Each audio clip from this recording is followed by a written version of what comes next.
দেশজুড়ে তীব্র তাপপ্রবাহের কারণে প্রাথমিক ও মাধ্যমিক পর্যায়ের শিক্ষা প্রতিষ্ঠান বৃহস্পতিবার পর্যন্ত বন্ধ রাখার নির্দেশ দিয়েছে হাইকোর্ট। আদালতের নির্দেশ মেনে স্কুল বন্ধের ঘোষণা দিয়েছে প্রাথমিক ও গণশিক্ষা মন্ত্রণালয়। তবে আদালতের লিখিত আদেশ পাওয়ার পর সিদ্ধান্ত নেবে শিক্ষা মন্ত্রণালয়। এছাড়া খুলনা ও রাজশাহী বিভাগের সব জেলা সহ মোট ২৭ জেলার মাধ্যমিক পর্যায়ের শিক্ষা প্রতিষ্ঠান কাল বন্ধের ঘোষণা দেওয়া হয়েছে। দেশজুড়ে চলমান তীব্র তাপপ্রবাহের বাস্তবতায় প্রাথমিক ও মাধ্যমিক বিদ্যালয় এবং মাদ্রাসার ক্লাস বৃহস্পতিবার পর্যন্ত বন্ধ রাখতে নির্দেশ দিয়েছে হাইকোর্ট। শিক্ষা সচিব এবং প্রাথমিক ও গণশিক্ষা সচিব সহ সংশ্লিষ্টদের প্রতি এ নির্দেশ দেওয়া হয়েছে। তীব্র তাপপ্রবাহে সারা দেশে শিক্ষক সহ বেশ কয়েকজনের মৃত্যুর ঘটনায় গণমাধ্যমে আসা বিভিন্ন প্রতিবেদন আদালতের নজরে আনা হয়। শুনানি করে সোমবার বিচারপতি কে এম কামরুল কাদের ও বিচারপতি খিজির হায়াতের বেঞ্চ স্বপ্রণোদিত হয়ে স্কুল বন্ধ রাখার এই আদেশ দেয়।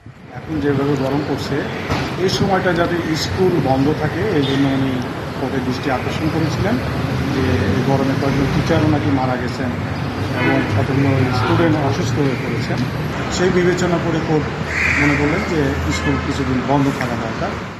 আদালতের এই নির্দেশ মেনে সংবাদ বিজ্ঞপ্তিতে স্কুল বন্ধ রাখার ঘোষণা দিয়েছে প্রাথমিক ও গণশিক্ষা মন্ত্রণালয়। এতে বলা হয়, সারা দেশে প্রচণ্ড তাপপ্রবাহের কারণে সব সরকারি প্রাথমিক বিদ্যালয়, শিশু কল্যাণ ট্রাস্টের বিদ্যালয় ও উপ আনুষ্ঠানিক শিক্ষা ব্যুরোর লার্নিং সেন্টার বৃহস্পতিবার পর্যন্ত বন্ধ থাকবে।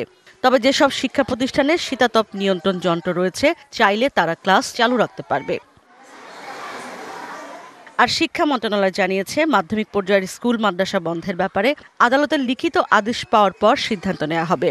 তবে খুলনা ও রাজশাহী বিভাগের সব জেলা এবং ঢাকা বিভাগের ঢাকা, টাঙ্গাইল, নারায়ণগঞ্জ, মুন্সিগঞ্জ, গাজীপুর ও মানিকগঞ্জ, রংপুর বিভাগের কুড়িগ্রাম ও দিনাজপুর এবং বরিশাল বিভাগের পটুয়াখালী জেলার সব মাধ্যমিক স্কুল, কলেজ, মাদ্রাসা ও কারিগরি শিক্ষা প্রতিষ্ঠান মঙ্গলবার বন্ধ থাকবে। ইশরাত জাহান উর্মি, ডিবিসি নিউজ, ঢাকা।